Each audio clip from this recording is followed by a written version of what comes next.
ஜனநாயக தமிழ் தேசிய கூட்டணியினுடைய அங்கத்துவ கட்சிகளான டெலோவின் தலைவர் செல்வம் அடைக்கலநாதன், புலோட்டின் தலைவர் திரு சித்தார்த்தன் அவர்கள், EPRLF சார்பாக நானும், ஜனநாயக போராளிகள் சார்பாக திரு துளசி மற்றும் வேந்தன் அவர்களும், தமிழ் தேசிய கட்சி சார்பாக திரு ஸ்ரீகாந்தா மற்றும் ஜனா அவர்களும் கலந்து கொண்டு இன்றிருக்கக்கூடிய அரசியல் நிலவரங்கள் தொடர்பாகவும் எதிர்வர இருக்கக்கூடிய ஜனாதிபதி தேர்தல் தொடர்பாகவும் கலந்துரையாடி இருக்கின்றோம்.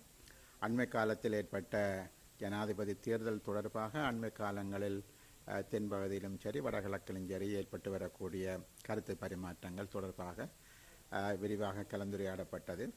ஒரு தமிழ் பொது வேட்பாளரினுடைய தேவை பற்றியும் மிக விரிவாக அலசி ஆராயப்பட்டது. வருகின்ற 22ஆம் தேதி திங்கட்கிழமை தமிழ் சிவில் சமூகமும் ஜனநாயக தமிழ் தேசிய கூட்டணியுடைய கட்சிகளும் இதனை ஏற்றுக்கொண்ட ஏனைய கட்சிகளுமாக இணைந்து ஒரு ஒரு மெமரண்டம் ஆஃப் அண்டர்ஸ்டாண்டிங், ஒரு புரிந்துணர்வு ஒப்பந்தத்தை கையெழுத்திட இருக்கின்றோம். ஆகவே அந்த விடயங்கள் தொடர்பாகவும் இங்கு கலந்துரையாடப்பட்டது. ஆகவே எதிர்வருகின்ற ஜனாதிபதி தேர்தலில் தமிழ் மக்கள் எவ்வாறு வாக்களிக்க வேண்டும், ஒரு பொது வேட்பாளருடைய தேவை என்ன, அதற்கு நாங்கள் அனைவரும் இணைந்து எவ்வாறு செயற்படுவது போன்ற பல விஷயங்களை நாங்கள் ஆராய்ந்திருக்கின்றோம். ஆகவே மிகவும் ஆரோக்கியமான ஒரு கருத்து பரிமாற்றமாக அடுத்த கட்ட நகர்வுகளை மேற்கொள்வதற்கான ஒரு கருத்து பரிமாற்றமாக இந்த கூட்டம் அமைந்திருந்தது. ஏறத்தாழ நாங்கள் 5 மணியிலிருந்து இப்போ 7:30 மணி மட்டும் இந்த விடயங்கள் தொடர்பாக நாங்கள் பேசியிருக்கின்றோம்.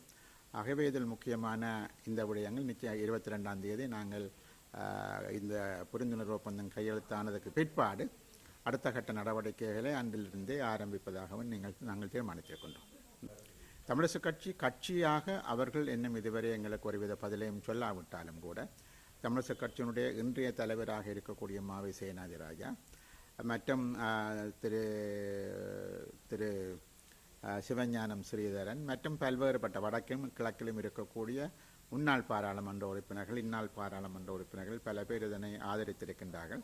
ஒரு சிலர் ஆதரவு தெரிவிக்கவில்லை. ஆனால் நிச்சயமாக நாங்கள் எல்லோரும் இணைந்து ஒரு பொது வேட்பாளரை நிறுத்துகின்ற பொழுது தமிழரசு கட்சியினுடைய மிக பெரும்பான்மையான அங்கத்தவர்களும் மக்களும் இதற்காக அவர்கள் வேலை செய்வார்கள் என்று நாங்கள் எதிர்பார்க்கின்றோம். ஆகவே எம்மை பொறுத்தவரையில் தமிழரசு கட்சியினுடைய மிக பெரும்பான்மை இதனை ஆதரித்து செயற்படுவார்கள் நாங்கள் எதிர்பார்க்கின்றோம்.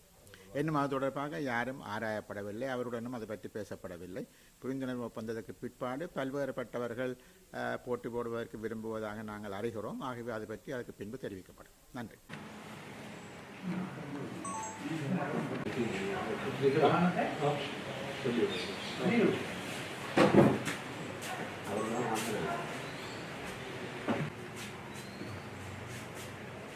அப்படி